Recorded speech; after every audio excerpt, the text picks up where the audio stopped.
Hi guys, welcome back to your not so ordinary scrapbook channel.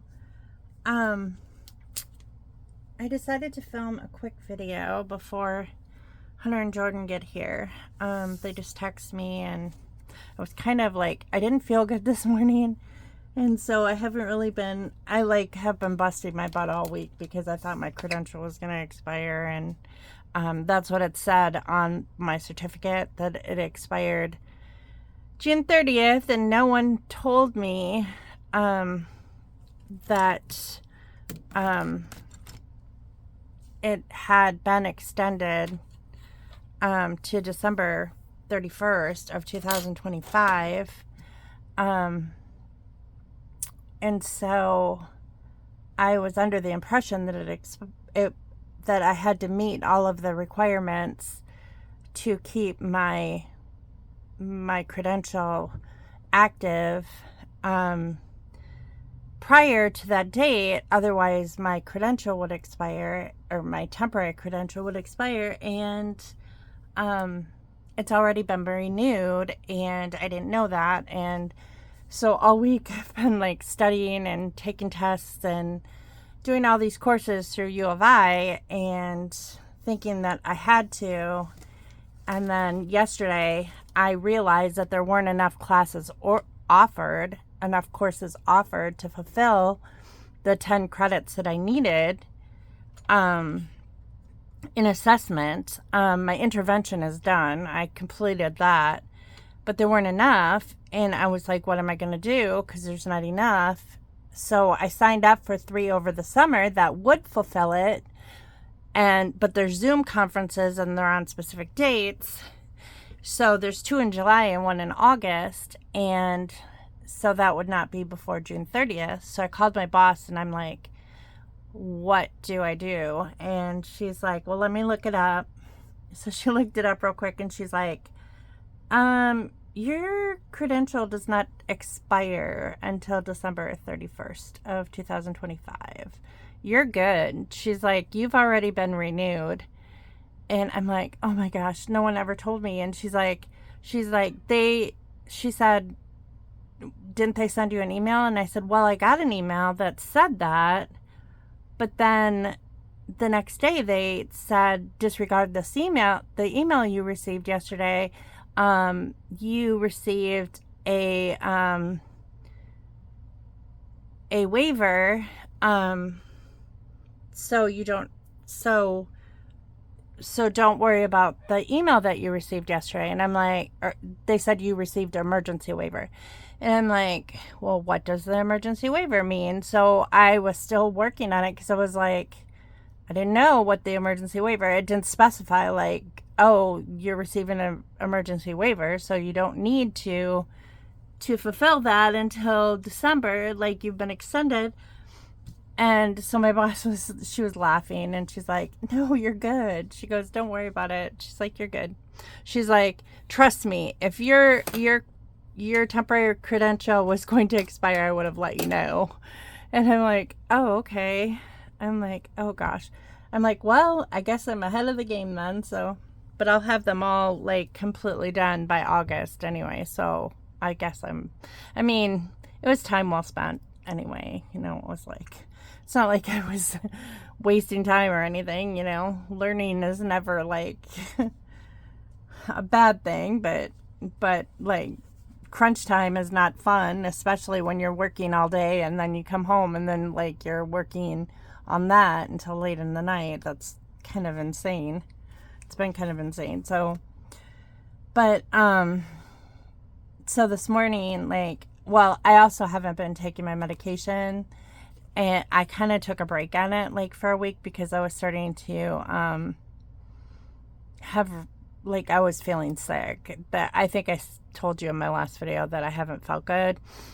And so I kind of just needed to reset my system because, I wasn't feeling good. And, so this morning, I've been feeling fine for the past few days, but I was like, I'm not going to chance it until the weekend because this medication tends to make me sick.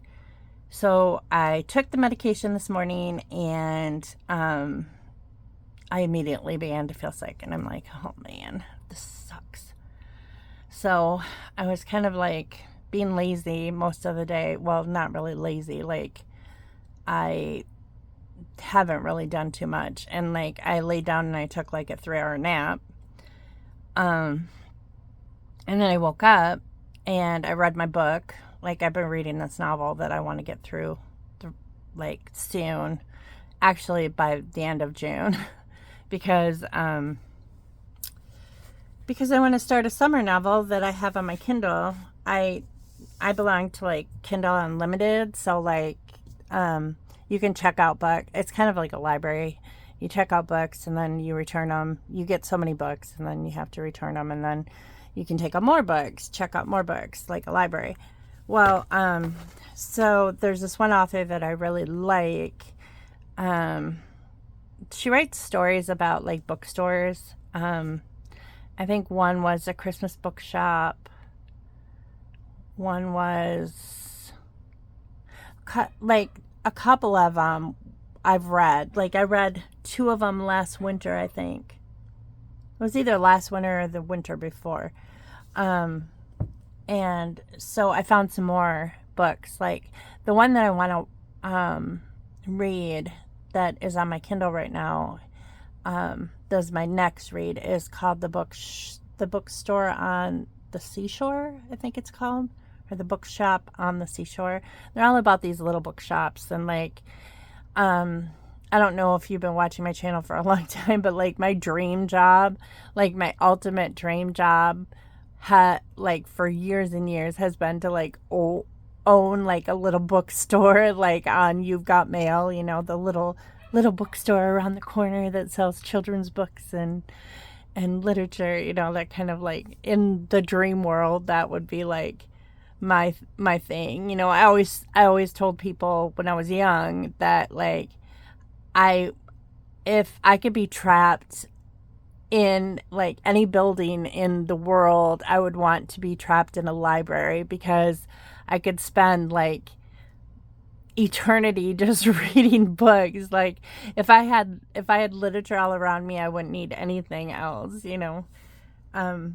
So I'm excited to start that book. And the book that I'm reading right now is called Eleanor Oliphant is Doing Fine, I think. I never am good at remembering the names of books. It's either is doing fine or is doing well or something like that. And it is the strangest book. But once I get scrapbooking, I'll tell you some about it. I'm like 3/4 of the way in. I just need to finish it. It is a book that I think it was just like a book that I was looking for book. I always buy board books at Goodwill and like secondhand stores, because they're usually in pretty good condition.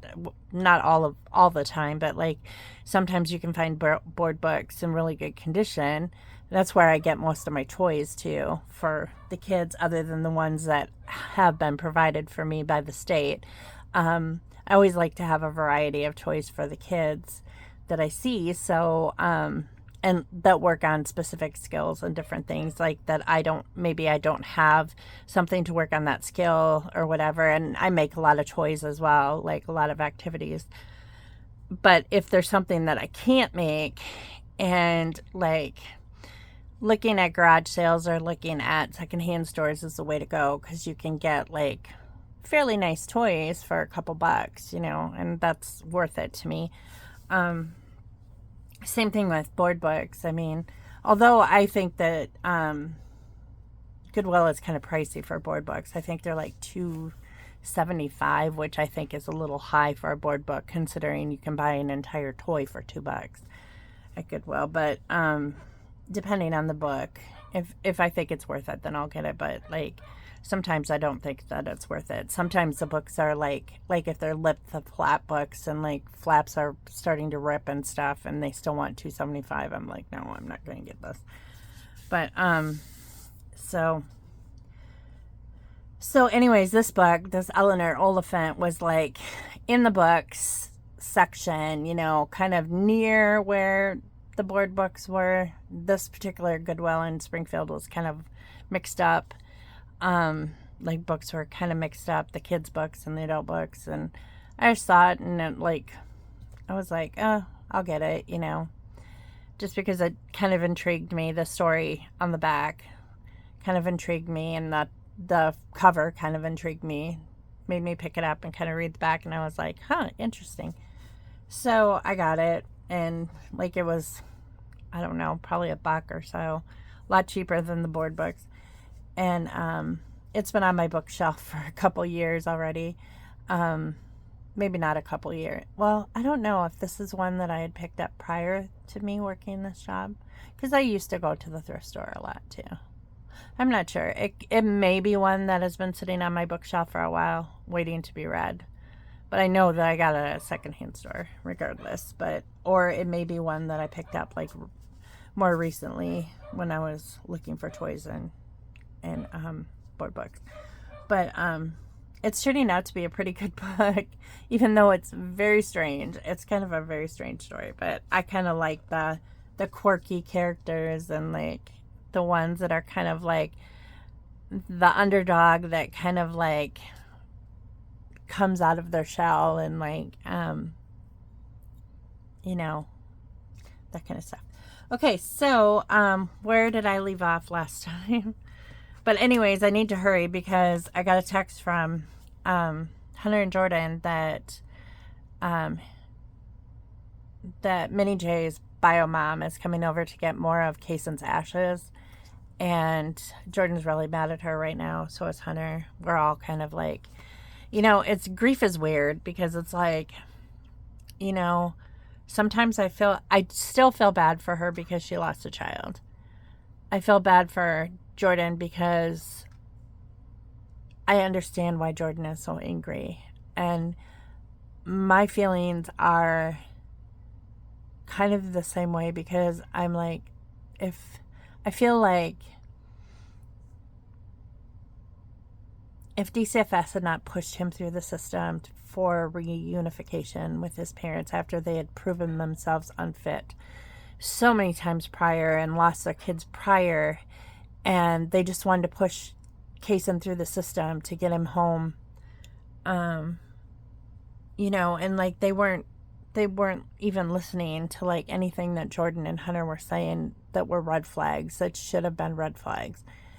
And, you know, and they were legitimate concerns. But the caseworker was just like, let's push him through, he'll be fine. And then now he's gone. And I don't know who to be angry with. I don't know if I should be angry with the family, if I should be angry with the parents, because it was so senseless. She could have taken him with her. The sister could have taken him outside with her, or not left him alone in the house. The other people in the house, she could have asked to watch him. There's so many things, you know, and it's just like, it just goes round and round in my head. And then like DCFS, I'm angry at them because it's like, how many times were they notified, like, this is going on, you know, he's under a year old and he's on a visitation with his bio mom, and she's got him forward facing in his car seat, and Jordan's told her numerous times, you need to turn him around, he's not old enough, he's not big enough, he can't ride forward facing, and mom did it anyway. You know, it's just like all these things, you know, or the fact that the first time that she sent Kaysen, like she had to send him to visitations, and mom would change the diaper, and he was like 10 months old, and mom was putting a size 1 and a size 2 diaper on him.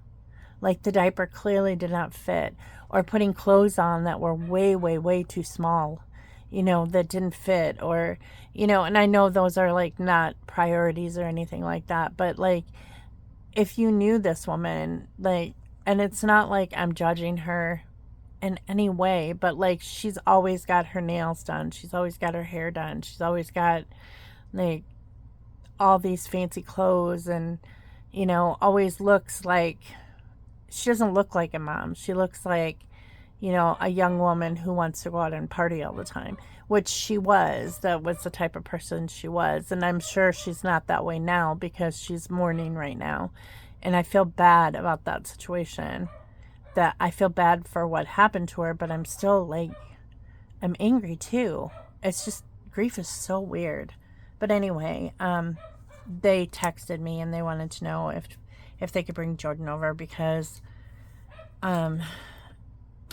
mini Jordan over, because Jordan doesn't want him there when his mom comes over. She doesn't want her to see him for whatever reason. I think she's slightly punishing her, but I don't know if that's the right thing to do either. I mean, she lost a child and she has 2 children left, even though they've both been adopted. She's still punishing her for what happened to Kaysen. I know it makes Jordan feel justified, and I'm not going to say anything to that respect, like that she's wrong about that, but you know, I understand too. I mean, because I'm angry too, and you know, I don't know if I could withhold her biological child, her from seeing him. I think that that's kind of cruel, and it's kind of cruel to Jordan, to Mini Jordan too, because Mini Jordan has like established this relationship with them again, you know, like temporary, you know, definitely not like prior to Kaysen passing away. Jordan was letting them see him and like come get him and take him to baseball games and things like that were in the area. Like they wouldn't let him out of the area, but they trusted them enough to be able to like, you know, take him places. And now Jordan's like, absolutely not. They can't take him anywhere. So I mean, I see that point, and I understand that that's like a safety thing, you know, that she wants to keep him safe, but I still don't know that I understand the whole like not letting them see him at their house.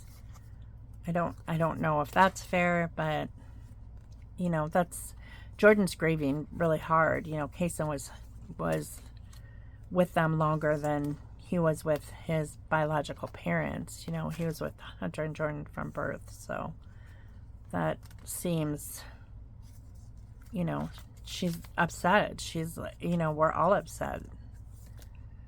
It just doesn't seem fair. It doesn't seem real sometimes. Sometimes I'll see a picture of him pop up on Facebook or whatever, and I'm just like, oh, he should be here. You know, it's just like this automatic like feeling of like anger comes over me because I'm like, he should be here. There's no reason for him not to be here. You know, it's senseless why he's not here. And sometimes, you know, I wake up in the morning and, you know, I think that he is still here. You know, like I'll have a dream that he's alive, and I'll wake up and he's gone, and it's just like, it's heart-wrenching when things like that happen. You know, because it's just like, I don't know, I just haven't been through this kind of you know, a death before in the family. You know, it's just, it's extremely trauma filled, and you know, we're just all trying to make sense of it. You know, and I would definitely never tell Jordan, you know, no, you know, what you're doing is wrong, or what you're feeling is wrong, because that's not fair. Because she's really, her heart is really aching from this loss. I mean, my heart is really aching too. You know, and Scott's angry too. You know, he was talking about it too the other day. He's like, it makes me so mad because we were supposed to go to St. Louis that weekend. Like this was, and we kind of feel bad about it because had we offered to pay for it, we may have been in St. Louis and Kaysen would have been with us and he would still be here. So we kind of have this feeling of guilt over us too, because that was the weekend of Jordan's birthday, and Hunter wanted to take her away to St. Louis. That Memorial Day weekend. So we were going to, they were going to get a hotel and we were going to go too. And, you know, and we told them that we would go, but then like this was prior to Easter and we had that like argument over Easter, over Esme's potty training thing. And so then we didn't talk about it for a while. Well, then, you know, the whole Lego convention was coming up and that was super expensive. And so they decided that they weren't going to go. And we had the money to like book the hotel, like pay for it. But I was kind of irritated at her over Easter. So I thought about offering it prior to Easter, but then like after Easter, I was kind of like, you know, I didn't feel like, you know, I wanted to do that, you know, because of,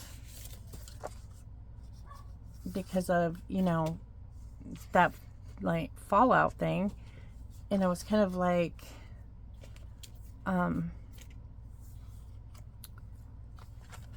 it's the 24th. This is the 24th. This does not want to stay. I need to glue that down. And so I just didn't say anything, you know, about it anymore, like paying for the hotel or whatever. And I knew they probably didn't have anything extra, you know, that weekend, you know, or any extra money because of they were saving for Brick World. And I don't know why these are plugged. I'll have to stick a needle in there. You know, so I kind of feel guilty, like, because Kason was originally supposed to go with them to go to the zoo. But what also happened that week is a tornado hit St. Louis. So it's like, I think it hit part of the zoo wasn't even open that weekend. So it's like, you know, I was kind of glad initially after that tornado hit that I was like, well, it's a good thing we're not going there, you know, until all that happened with Kason. And then I'm like, you know, had we been in St. Louis, Kason was supposed to be with us, and he went to been with his mom and dad that weekend. He would have been with us, and he would still be here. So like that, you know, I guess you just question all of that. You know, you go through all those steps of like, well, if I had done this differently, if we had done this, if, you know, if we wouldn't have gotten the fight at Easter, then, you know, would he still be alive? You know, would we have went to St. Louis? Would we have, you know, all that stuff? But I know that I can't keep playing that over in my head because it's debilitating. It's just like, it's not healthy to think that way. And I know no matter what we do, you know, we can't bring him back as much as we would want to. It's just self-defeating. Okay, I glued that down with Scotch Quick Dry. I think I should probably take this out. This album is getting really thick, is the thing. Okay, so I need to do another page of, I think the end of the last video, I was sorting through, like, these are the only pictures left that I want to do because these are all Christmas Eve. So I think I'll do these two pictures next because she took these pictures of the kids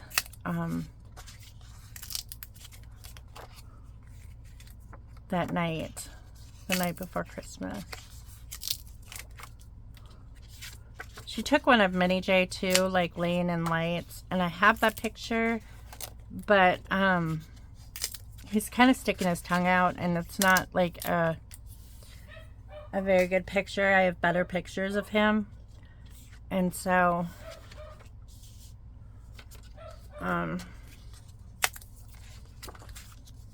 for this I just decided not to like use that particular picture for no rhyme or reason. It's just like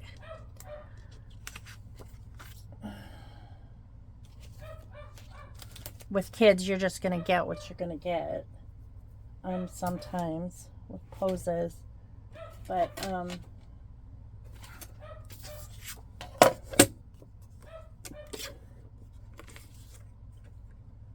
I mean, we try to be as discreet as possible sometimes with Jordan, mini Jordan, because like he does have a feeding tube, and he does have like if he's in the wrong position, you can see like things that like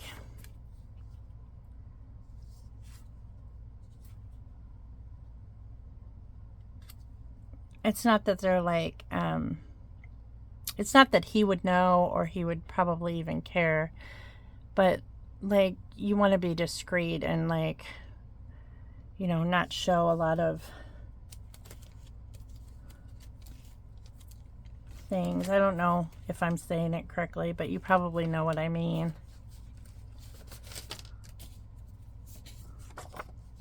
If you have a child with a disability, you're kind of careful about some of the pictures that you show. And so the picture of him with the lights is just not a very good picture of him, and it shows like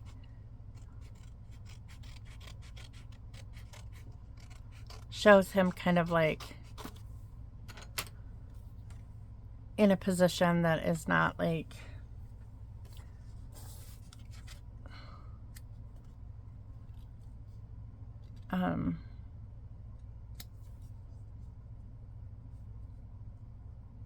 I don't know what word I'm thinking of. All right, so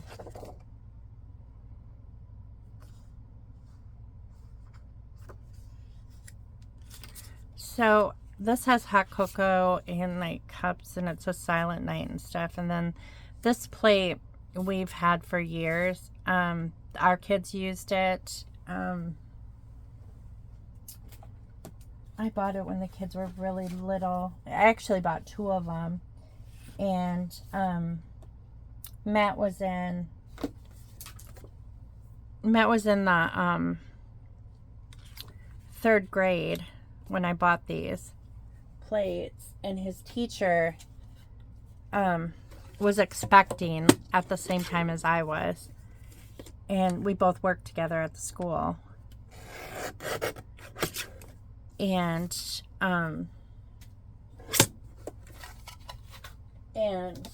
so for Christmas, you know, I always got like the teachers, you know, like my kids' teacher, a gift. And I thought that she would like that. So with her son, she was pregnant with her daughter at the time, because I was pregnant with Ethan at the time. And she did. So I bought 2 of them. I bought one for me, for us, and one for her family. And she really liked it. She always told Matt that every Christmas she took it out every time she saw him. That they used it every Christmas. Well, we used it every Christmas too. And then this year I decided that I would give it to Hunter to use with his family. So this is at their house. They brought it home after Christmas Eve. They brought it home with them, and then Hunter or Jordan took a picture of cookies for Santa on that plate, and he sent that to me. So I thought that was kind of precious, like passing the torch. So that's cool.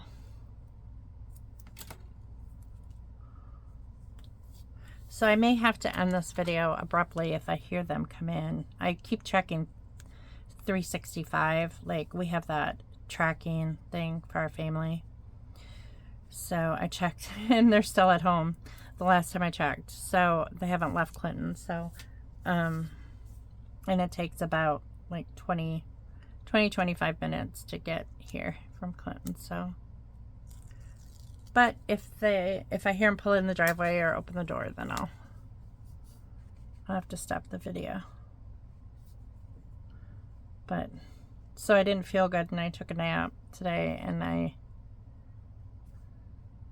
I feel better now, though. So that's good. Because I did not feel good. That medication just, ugh. I don't think it works out well for me anyway. I mean, like, I haven't gained any weight back, but like I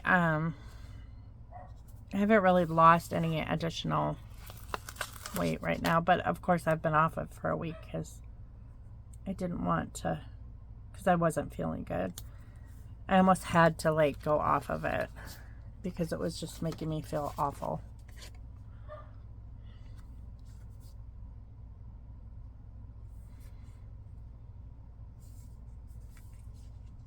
So I could cut out this tag and do like to Santa from the Bailey kids or something like that.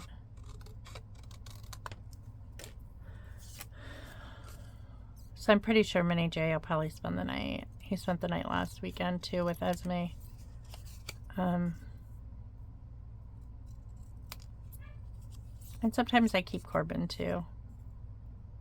Jordan's been kind of like clingy to Corbin, as you can imagine, because after losing Kason, it's like, you know, I can understand, you know, wanting her baby like next to her. I mean, I've watched him, but he hasn't spent the night since Kason died. Not for any reason at all. It's just, I think that she just needs to be close to him. Like, I know right away, right after she said he was sleeping with them, because she just couldn't put him in that room by himself, you know, because they all shared a bedroom. Kason, Corbin, and Esme. Well, Esme isn't there every day because Hunter just gets her every other weekend. Well, during the summer, he gets her about 4 days out, 4 or 5 days out of the week, sometimes longer. But like according to the court order, in the summertime, he gets her like over half the week.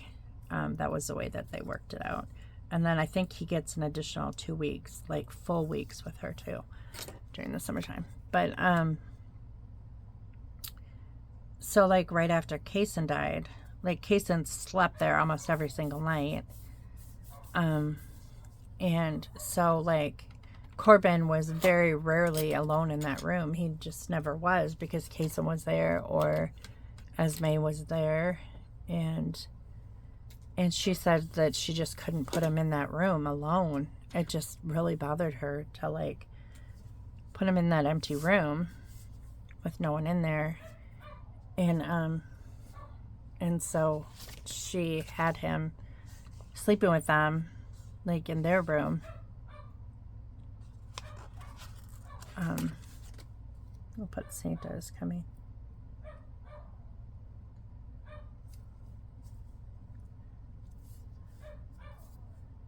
And I honestly don't blame her, because that's like, it's hard to know like how the kids are feeling.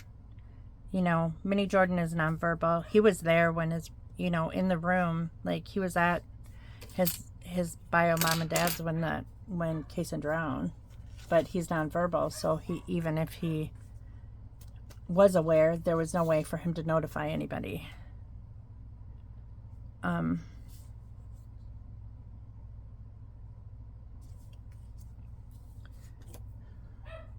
So I have no idea how Mini Jordan is feeling, or if he even understands it. You know, if he understands what happened, or like Esme, I haven't talked to her at all about it. I don't know what Hunter and Jordan told her.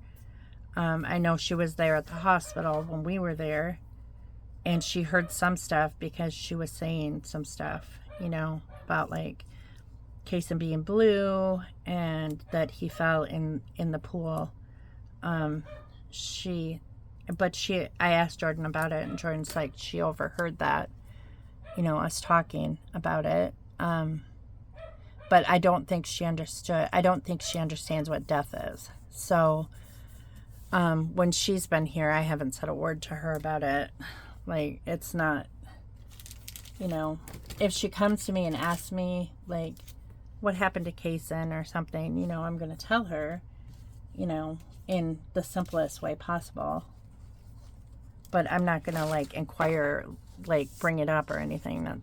That's just bringing up pain that she doesn't need to, she doesn't need to have, you know, especially if she's not thinking about it, you know, at the time. She doesn't need, you know, that kind of stuff. She's 3. You know, her understanding at a 3-year-old level. And I don't know what, like, Corbin understands at all, because Corbin is only 1. So, like, you know, he may not understand any of it at all, other than he understands feelings, and he understands that people are hurting. And, you know, at the funeral, I could tell that he could tell something was up, because Scott and I were caring for Corbin, so Jordan and Hunter could be free to, like, you know, handle things that they needed to handle at the funeral home. And, you know, and they were distraught, of course, and, you know, all that stuff. And so we told them that we would take, Corbin, you know, and take care of him. But Corbin was extremely fussy, and he wanted Scott, but then he didn't want Scott. And I tried holding him, and he just was, you could tell that he was traumatized, you know, and they had an open casket. So I don't know if he saw, you know, if he understood. Thank goodness, you know, Kaysen didn't really look like himself, so I don't know that he knew. I know that had Esme been there at the funeral, she would have known that that was Kaysen, and that would have been really hard for her. So I'm kind of glad that she was not at the funeral. It's just protecting those little ones, you know. It's just, you know, it's not important for them to say goodbye. Like, it's important for them to remember how they were, you know, when they spent time with them. It's because I remember when Hunter and Ethan were little and their grandpa died, and I flat out told Scott's mom, I'm like, I do not want them at the funeral. Like, they can be in the nursery with someone watching them, but they're too little. Because I know that Matt did not go in the nursery, and I kind of wish that he would have, because Matt would have been probably 12 when his grandpa passed away. So he was older, but still, like I know that traumatized him to see his grandpa in the casket. And I still remember, like, I was 5 or 6, and I still remember seeing my grandpa in the casket. And that was, like, I don't know that I fully understood what was going on. I just knew people around me were upset. People that I loved were upset. But,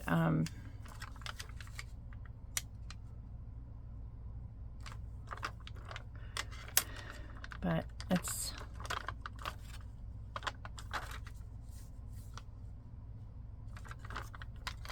you just don't know, you know. I think everybody just does their best, and each family is different, but you have to protect your kids. I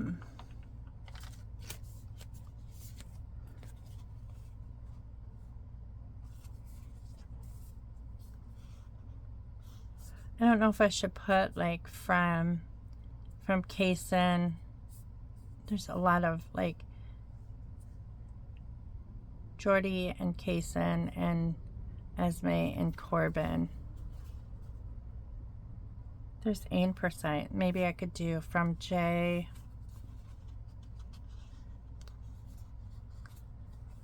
and K.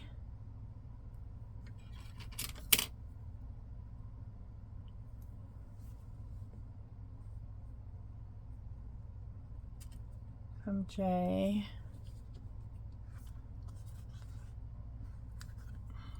and K.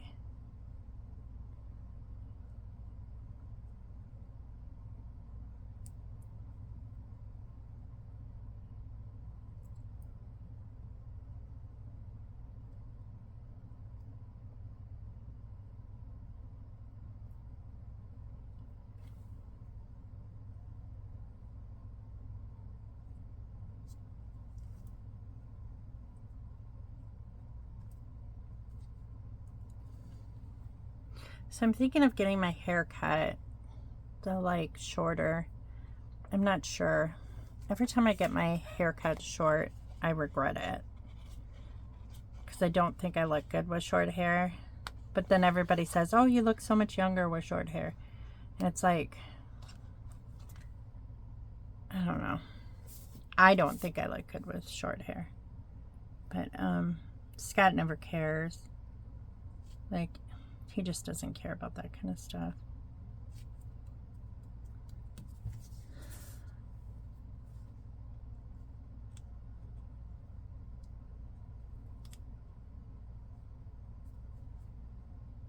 He's kind of more into his own things than like to worry about like what I look like, or, you know,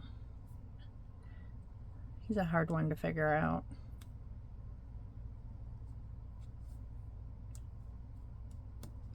The trust issues are so hard in situations like that, like where they've broken your trust, and like, you know, and you have to like decide, you know, because every time, like, okay, so this past week he said I'm mandated to work overtime and like after work because they're shorthanded on third shift. And so he's been working till like 3:30 in the morning, like every night this week. He has worked there for going on almost, I don't know, 4 years, I guess. He's never had to do that before. Never ever had to work over like that. And especially never had to since he's been in fabrication. So I want to believe him, but then like part of me is like something going on, you know, and I still think back to that, like that message that he got, you know, that who's cheating. I thought it was like CB Cross was the person, but then I've seen it pop up like several times since then, and it's KB Cross. I don't know who this person is. I don't know if it's someone he works with. I don't know why it keeps popping up. Definitely not more. There hasn't been any more messages, but like it still bugs me. But I'm thinking, you know, if he is, I'm like, who has that kind of guts? Your kids work there. Like, your freaking kids work with you. Like, on the same shift as you. They know the same people. I don't think that my kids would, like, that would piss them off. Like, I really think that my boys would be really pissed off if they found out that their dad was doing something behind my back. You know? Unless he told them not to tell me, but I don't think Ethan would. I think Ethan would still tell me. I don't know if Hunter would, but I know that Ethan would.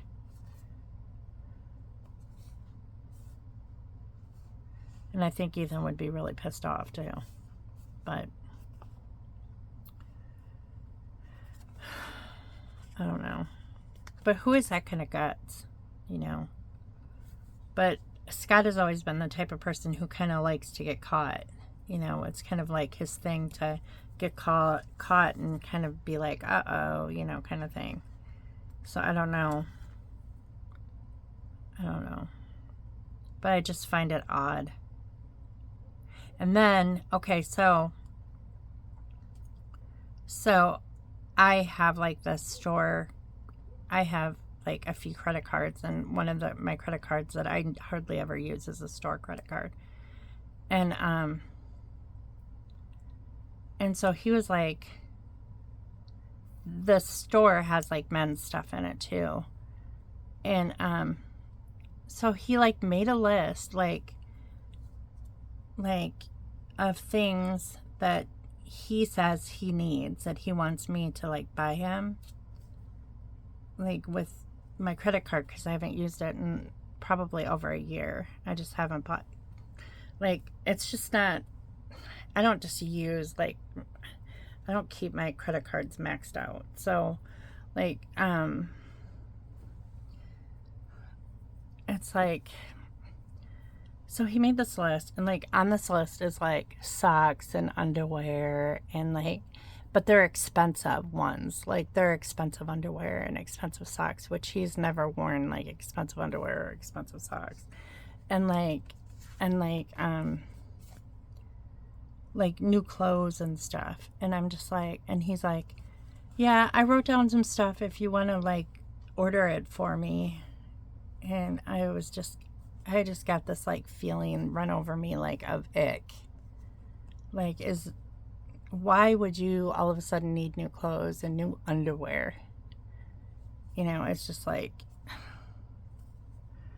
I don't know.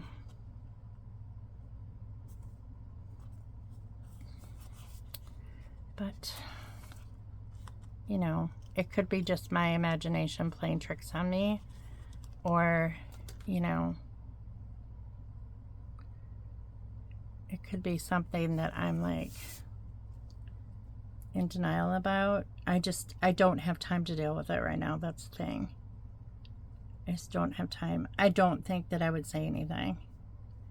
If I found out that he was doing something, I just wouldn't say anything. I'm done with that. I've said enough, you know.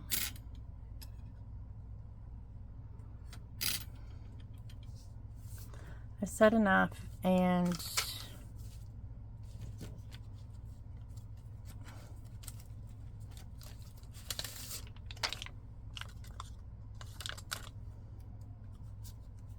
I'm okay. Like I'm okay. I don't want anyone to ever think that I'm not okay. I'm okay. Like I know that things might be tight, like if I were alone, but I could do it, you know. And I always have Ethan. Ethan lives here, so I wouldn't be like completely alone.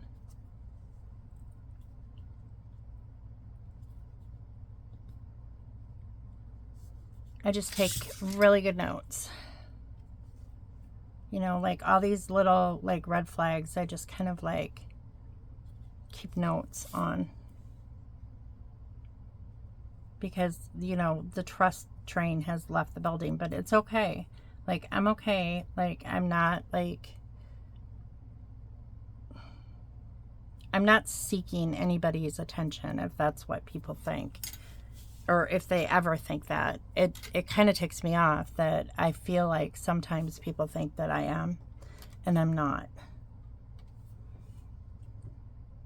Because that pisses me off.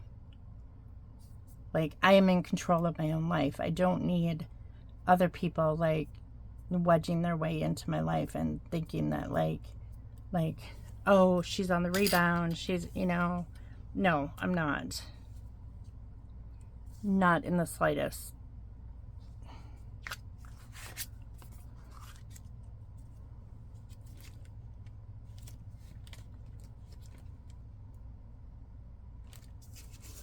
Okay, so if I'm gonna do this, these I had printed out at Walmart.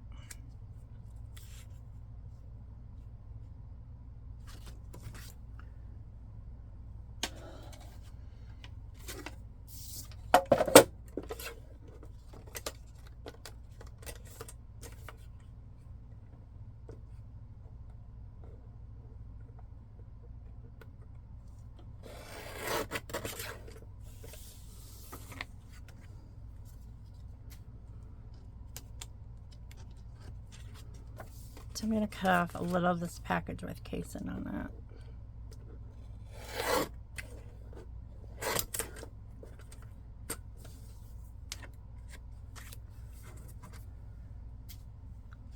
So I know no matter what happens in the end, like if something were to come up, I mean, it may not be anything. It may just be my mind like playing tricks on me or whatever. And I know that that's natural when you've been like betrayed before, that your mind goes there. I mean, that's a normal response. You know, I've talked to therapists about this before, and they're like, that's a normal response, and he's love bombing you. And, you know, because he does do that, and that's ick too. I don't like it when I'm thinking of stuff and he comes up to me and he's like all like, I love you, or like plain like there's nothing. I don't like that icky fake stuff. I don't, because I'm very intuitive and I can see through it like a mile away. I don't like people who play games. That's not what I'm about. I've never played games with people.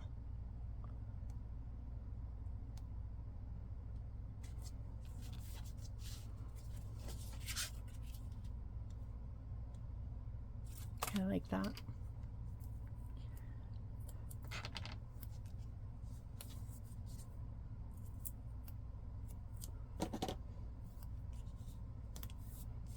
And I'm not going to feel sorry for myself either, because I know that, I know that I'll make it no matter what. I can live on very little if I had to.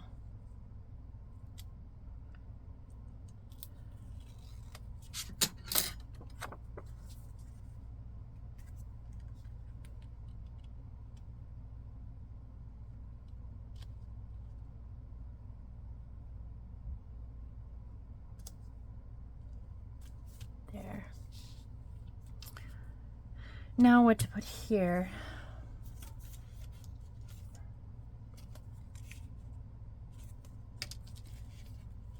I almost heard a car door.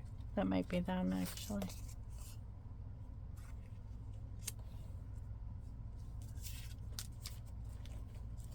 If I hear the door open, then I'll know for sure.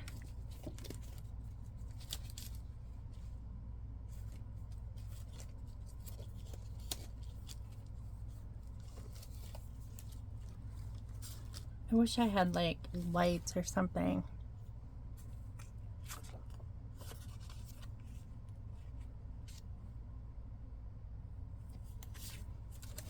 Like I kind of want a card that has like Christmas lights on it. Here's trim the tree, but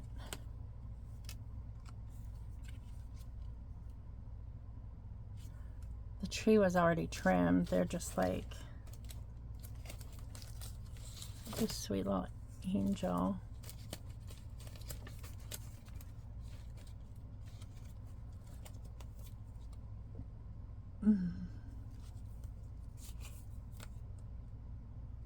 Oh, that's sweet. I like that. Love you together.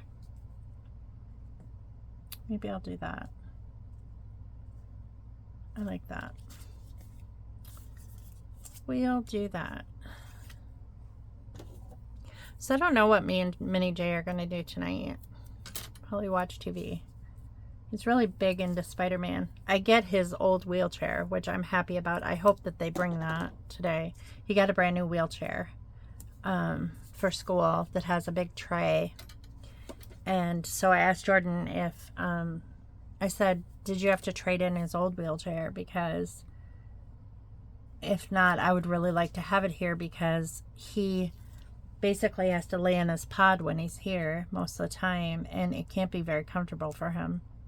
Like, it would be nice for him to be able to sit up, and have a chair to sit in. And Jordan's like, no, we have it and you can have it. So she's like, where are you going to put it though? And I'm like, well, I guess we'll just have to keep it in the living room. He's here a lot, so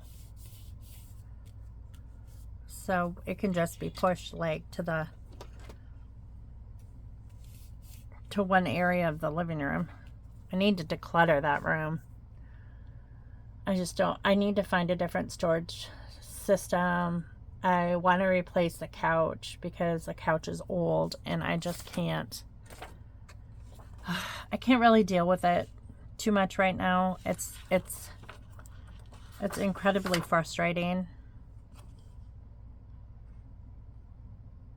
I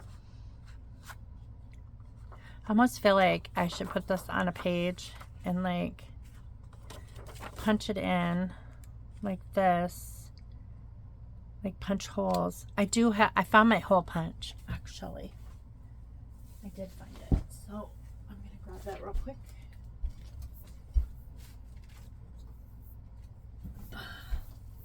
Because I think the last page of this book, I should probably put a picture of Kason. Just because it's his last Christmas. And I like that little angel. Like, he's a little angel looking out for us.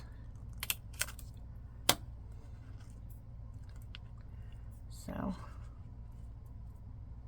Oh, and I know that I'm not wearing my wedding ring right now, but don't, like, read anything into that. I just forgot to put it back on.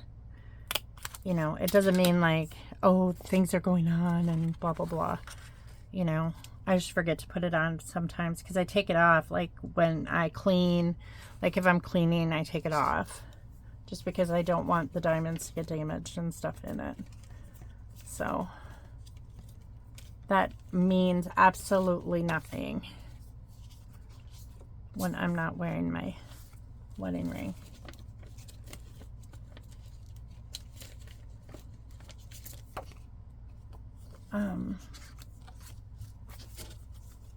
Where's that one picture of Kason? Did I put it over here? I think I did. Yeah, this one. This is going to be the final picture in the book.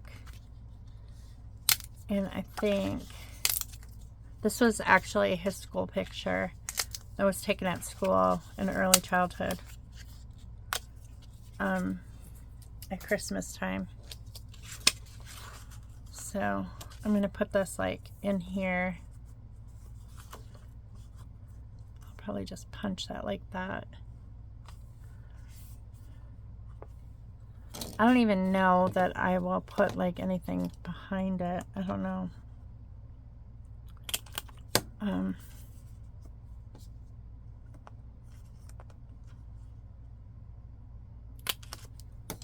Like that.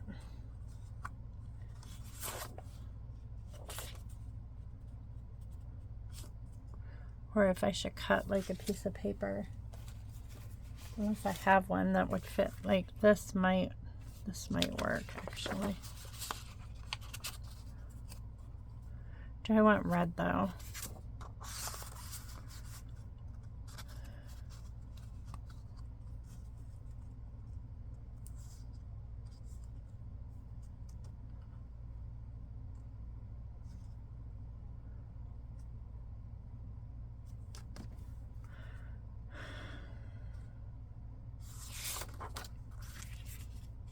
I mean, I suppose I could do that.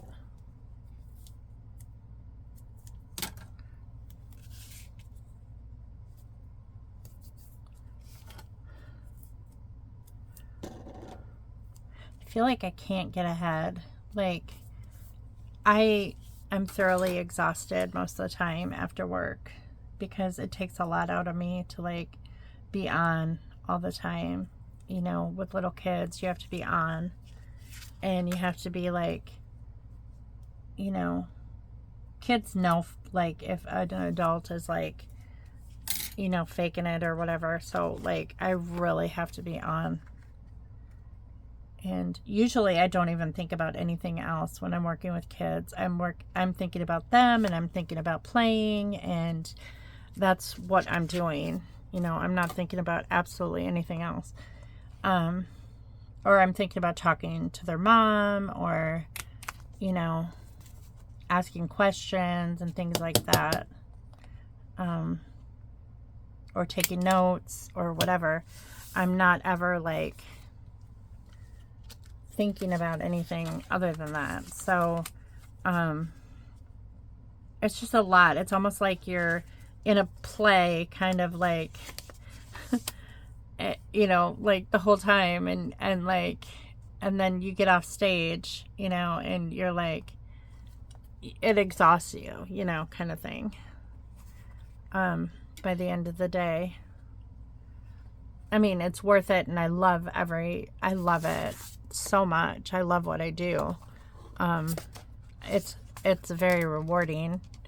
I'm still learning, you know, I think I'll always be learning. There's just so much to know, especially like just different questions to ask parents, there's so many different techniques that you can use, and you know, just knowing how to recognize things, you know, like if something is of concern. I had to do that a week ago. I noticed something in a child that I was working with that was a concern, and I was talking to my boss about it, and I had asked the parents about it, like if this child had ever like done that before, and they said no, that not that they had noticed. And so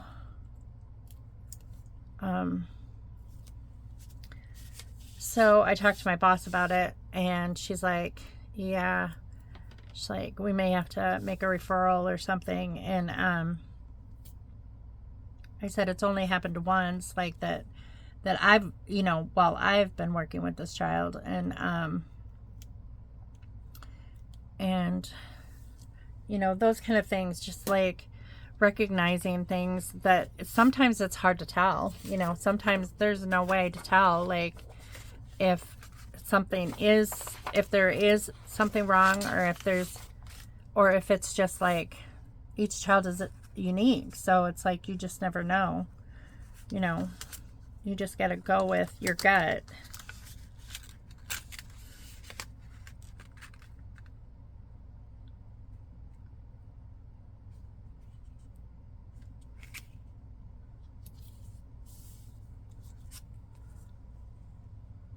Here we go.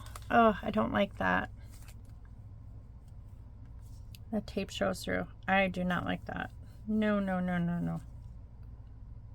I don't like that. But I could put like washi tape over top to cover that up. What have I got? That would work. I mean, I do have this green. This is Christmas. I suppose I could use that. I have to cover that up. Yeah, I kind of like that. So, like, it's just always a learning process that, you know. So, like, the training courses are, like, really important because things change, too, all the time.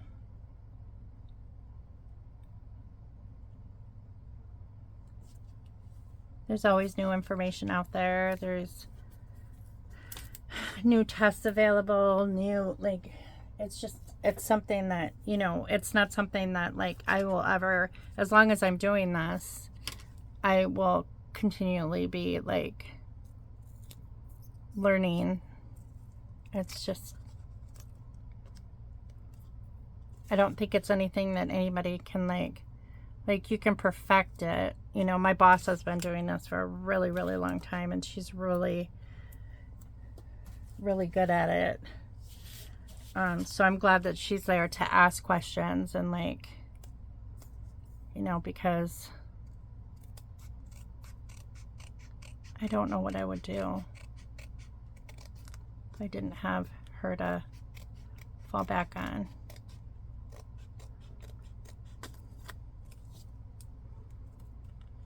And I like how she appreciates us.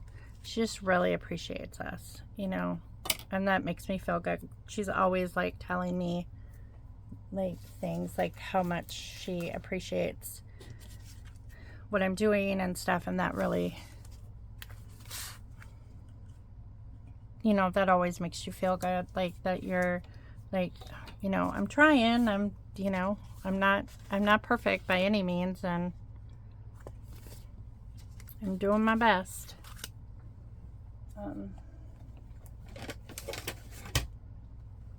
With what I know, you know, and I wish if I had to go back and do it over again, like, as far as, like, go back to school, I never intended to work with in early intervention. That was never anything on my radar at all.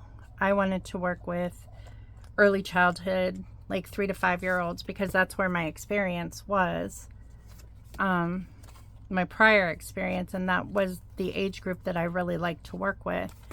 It never even dawned on me. I mean, there were people that I went to school with that were going for early intervention, but it wasn't anything that I really like focused, like put any focus on, because like whenever we had to do case studies, I always chose the older kids, you know, like the 3 to 5 year olds. I never chose the 0 to 3. And so but I wish that I had now, because this is what I'm doing. And it's like, you know, I mean, I have all my textbooks still. I can go back, and I have at times gone back, like looked at some of my textbooks and like looked up the early the early intervention stuff in there, just because, you know, I didn't know some stuff. But U of I is really good at like providing us with like the latest up-to-date information, you know, that we need to know to do our job too. Like,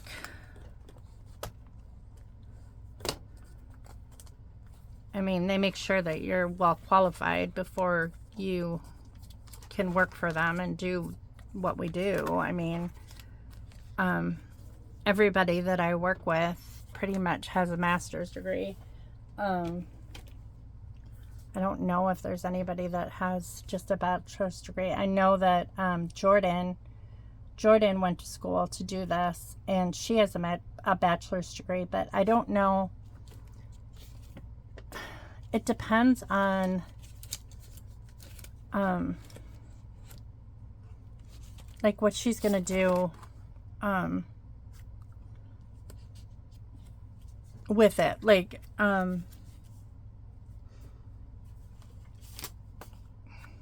she's definitely going to have training. It's just, I think you can have a bachelor's degree to do it, but you have to have more training.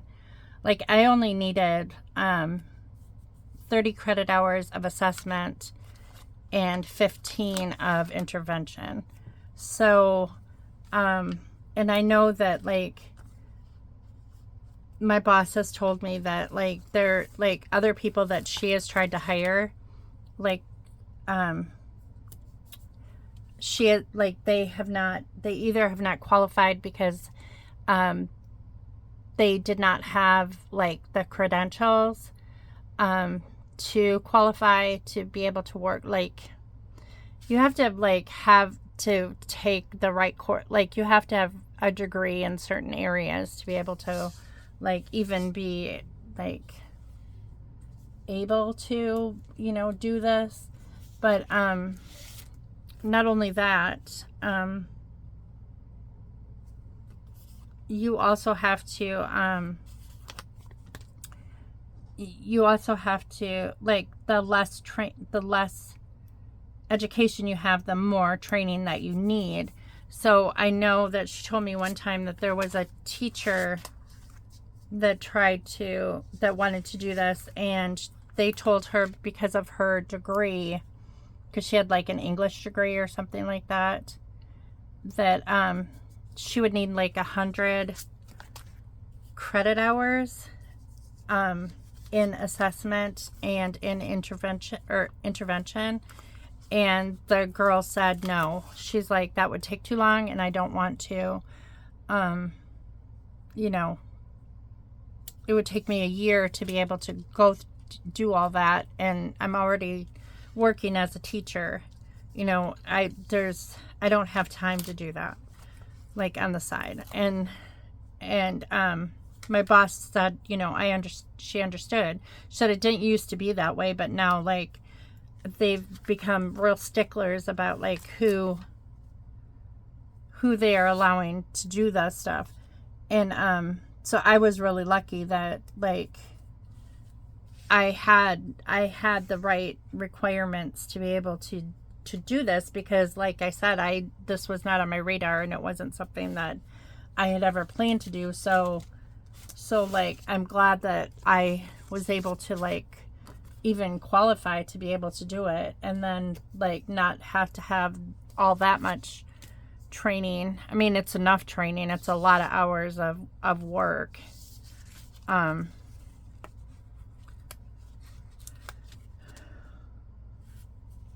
It's not easy. I mean, it's been like just this week, just trying to finish up the 4.25 intervention credit hours that I needed, and then like I had like 17 assessment hours that I needed left out of the 30, and now I have 10. So like in 1 week I've done 7 credit hours in assessment, and then 4.25 in intervention. And but there are other like categories too that like my degree covered, so I didn't have to take those. And thank God for that, because like I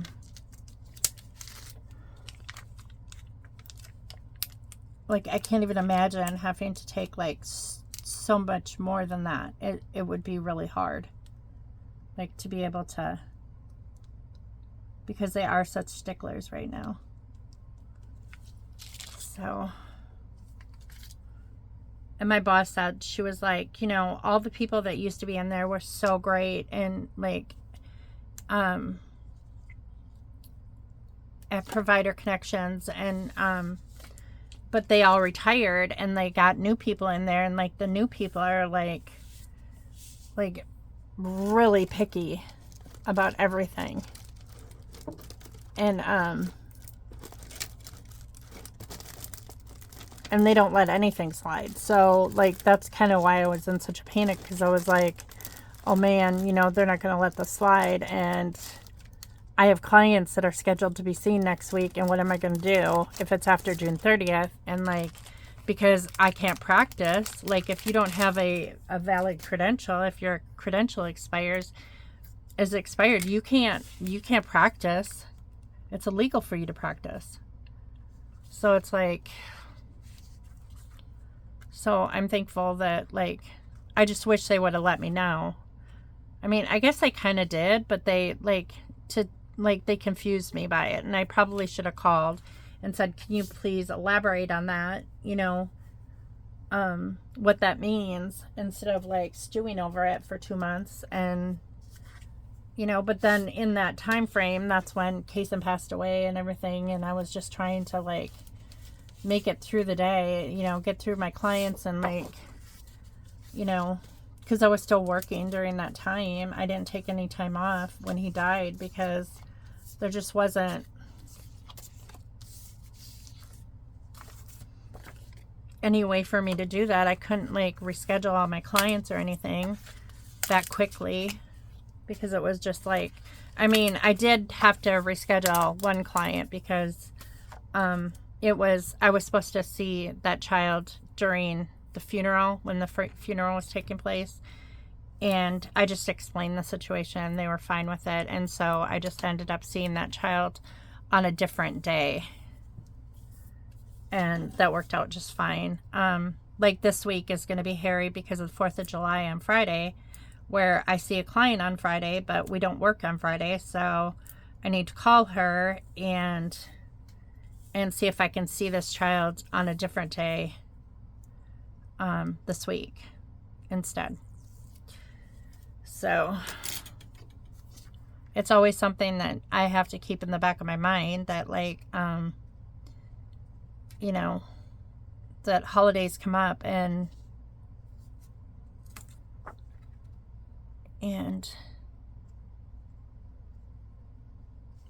when we're not working, like, I mean, technically I could work on the 4th, but I never want to. Like, I'm really in control of my own schedule, but I would never, like, most people want to spend time with their families on holidays, and like, I want to spend time with my family on holidays, and they want to spend time with their families on holidays. They don't want to like have a therapy session on a holiday, especially when no other businesses are open.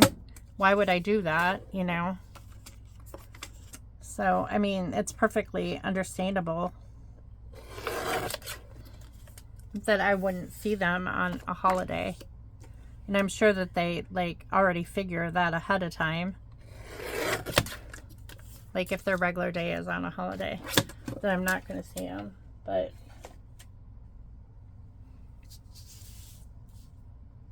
when I was talking to my boss yesterday, she was like, did you ever start seeing this one child in Havana?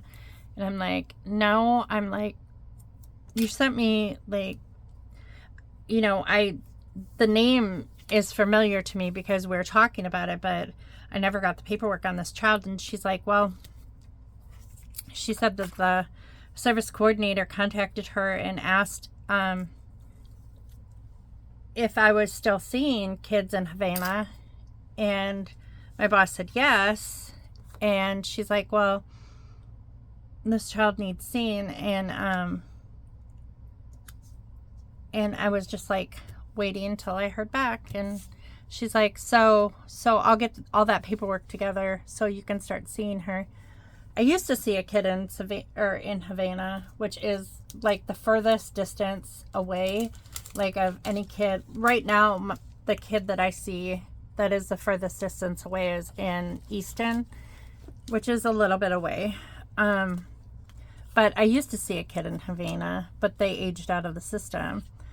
And so I haven't been going to Havana since, gosh, when did I stop going to Havana? In March. I stopped going to Havana because that child aged out in March. But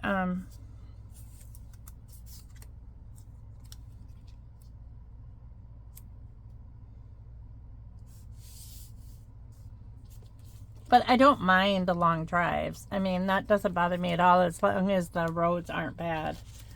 There have been a couple times I was talking to one of my clients this past week. It was a beautiful day when I went to see the child, and like the past like 3 weeks in a row, it has been rainy and stormy every single time that I've gone out there. And I told her, I said, well, I see her at childcare, and I told the childcare provider, I was like, I think this is like the first time in like a month that I've come out here and it hasn't been like storming out. And she goes, I know. I'm like, it just seems to be the luck of the draw that every time I come out here, it's storming.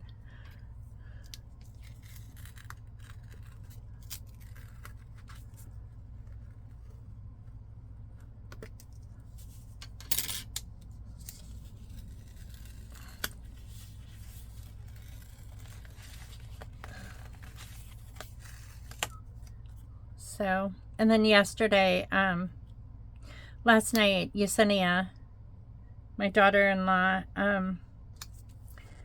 she FaceTimed me like out of the blue. It was so funny because like all of a sudden my phone is like that pops up, you know, the FaceTime thing. And I noticed it was her, so I answered it. And then, like, the first thing I see is Aria laying in her playroom, like, smiling, like, with the biggest smile ever. And I'm like, hi, baby. I was like, how are you? And she was just grinning. I'm like, Grandma loves you, you know. And so I was talking to Yesenia about her birthday because her birthday is coming up.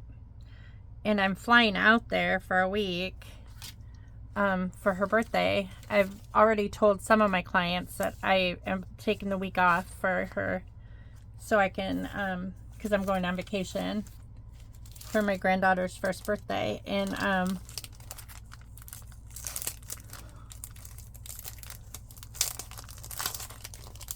so we were talking because I told her that I would help, like, get some stuff for the party, but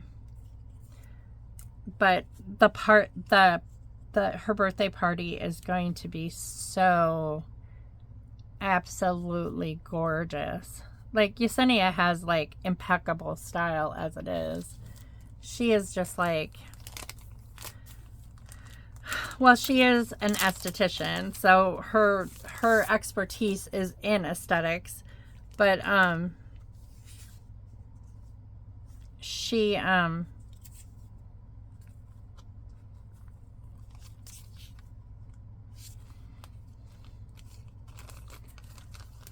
her style is just like so impeccable. I love like shopping with her or like getting design ideas from her, because she just, I mean, every party that she throws, she just has a knack for it, you know.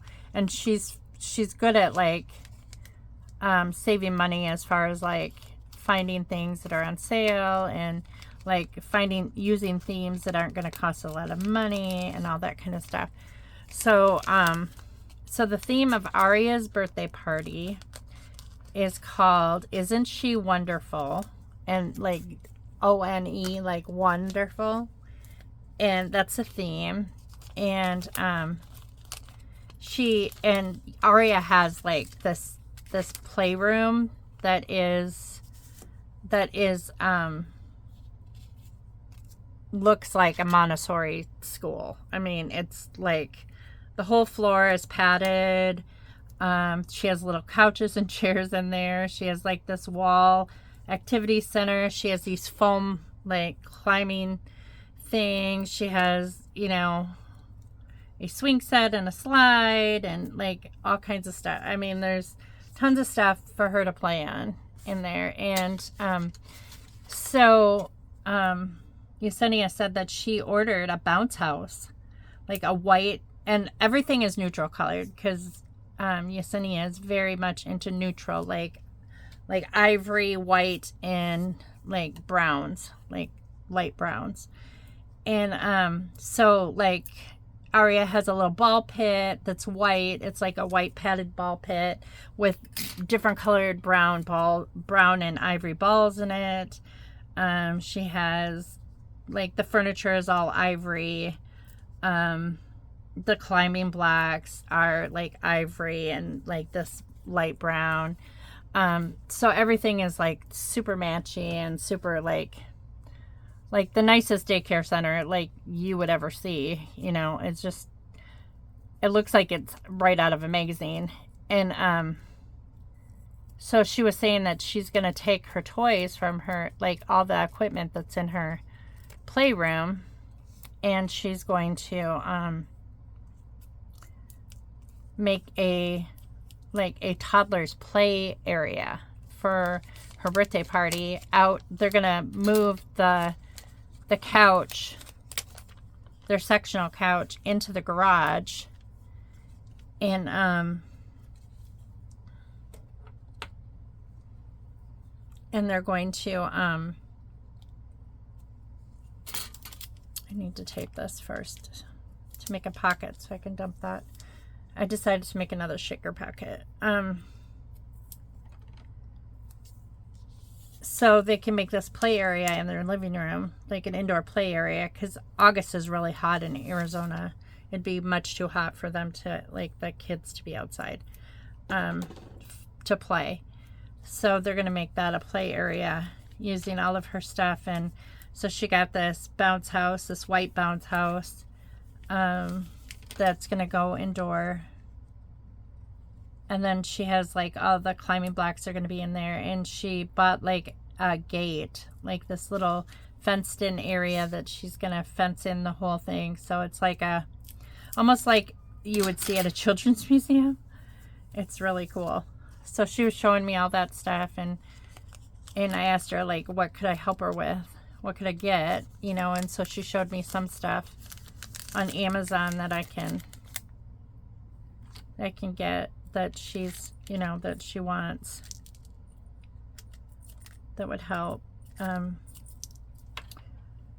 So I'm going to get this little white slide to put in there. And then bubbles. She found 2 bubble machines that are white. because she wants there to be like lots of bubbles. So that's another thing that she wants. So just talking like decorations and stuff. But as you can see, like with every picture of Aria, she's wearing a great big bow on her head. Yessie is really into bows on her head, and so like the theme of her party is bows. So so like one of the things that I ordered was some these bow balloons. Like they had ivory and brown, like light brown bow balloons. And so that was one thing. And then like she's gonna have like her sister-in-law, Megan, she does balloon arches. That's her, like, her job, is she makes balloon arches for parties and stuff. And so she's gonna do this gorgeous balloon arch for Aria's birthday for outside. And then the tables are gonna be like all fancy, like with a sash down the middle. Just really pretty like that. But it's going to be gorgeous. It's going to look catered for sure. Even though Yessie does it all. She is just like, she's type A, so she does it all. And I'm sure I'll help, you know, help put it together, make it happen. But that's how her family, her culture is. Like Hispanic culture, they are very family oriented and very like much into like celebrating like birthdays and anniversaries and like making everything, you know, look just right, you know, like they go out of their way to make like every celebration like an event. And which is something that like I guess some people do, but I think it's more of a cultural thing, because I've noticed that her mom does that too in Mexico when it's her dad's birthday, and when it's her dad's birthday or like their anniversary or whatever, it's always like they always go all out, and they'll have like a pool party or whatever. But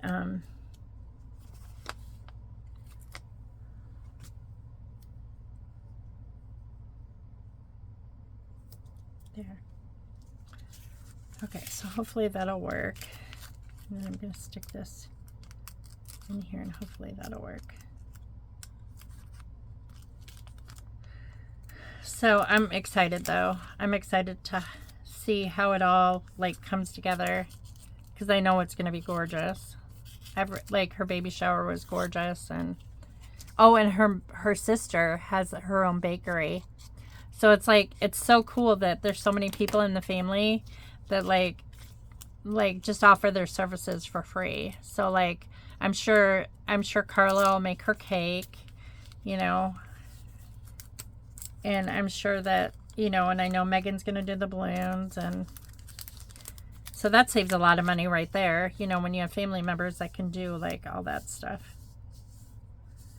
But so I'm going to dump these in here, these little candy cane sequins. And then I have some snowflake sequins.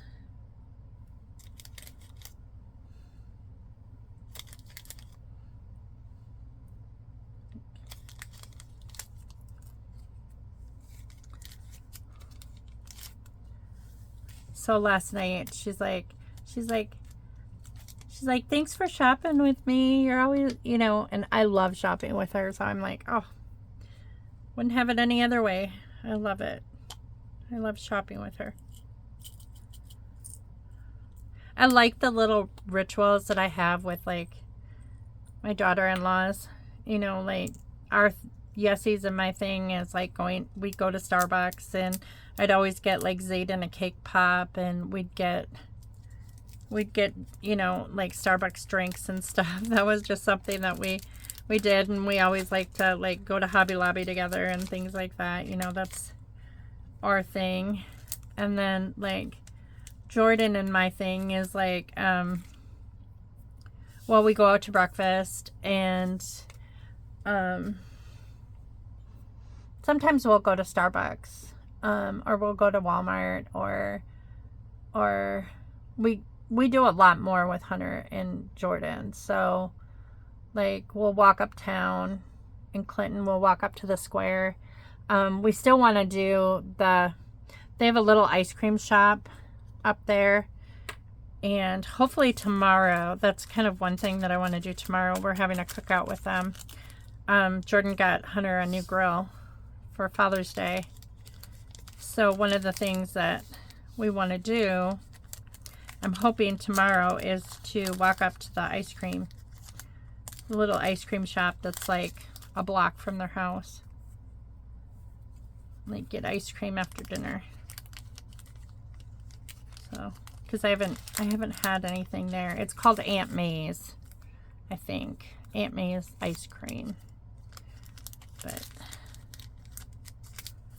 so that's kind of one thing that I want to do tomorrow with her. We go swimming with them sometimes. But I like the little like things that we do with the different things that we do with each one of our kids, because that makes, you know, it's special. I don't ever want my kids to think, oh, you do more with these guys than with us, you know, or you care about them more than us. Like, I don't want that to ever be like something that is ever thrown around, because I love all my grandkids. You know, I have waited a really long time to have daughter-in-laws, or like women in our family, or girls in our family, period. And so like I don't take that for granted. Like that is one of the best parts of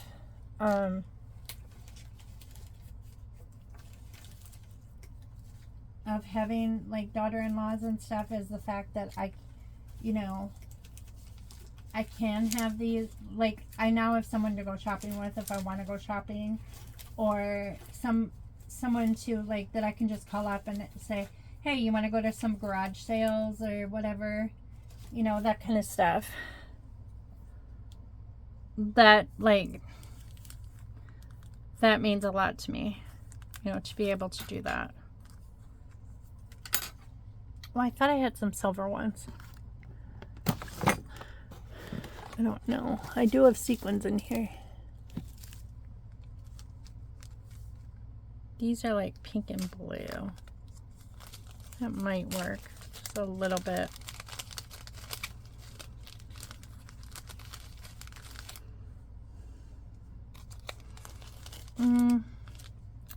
The blue maybe.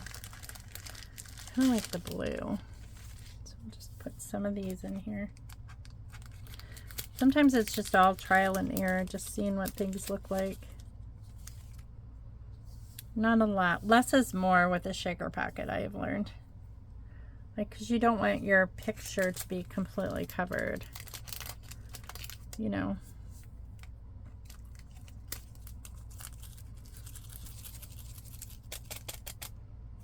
And I don't want them all, like, down at the bottom either.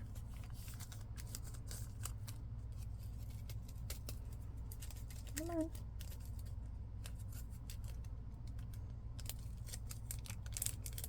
Don't get stuck down there. Oh, there you go. They're starting to come down. Come on. Maybe if I stick my tweezer in there and like pull some of them up.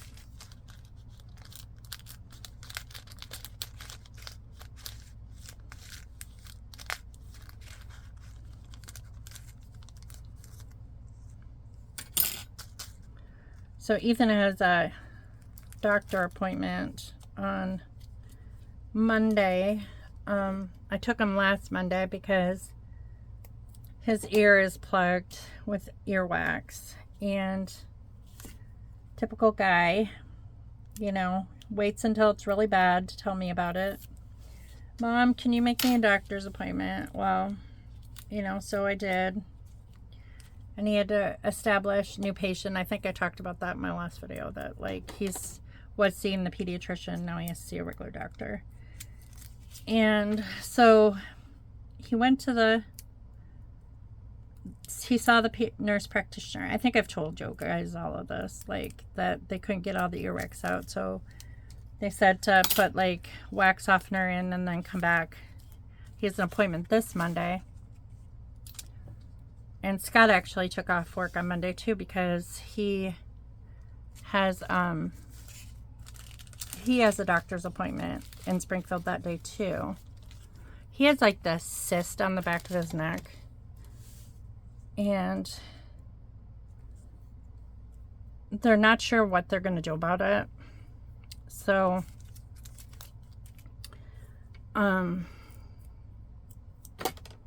he had a MRI of it, and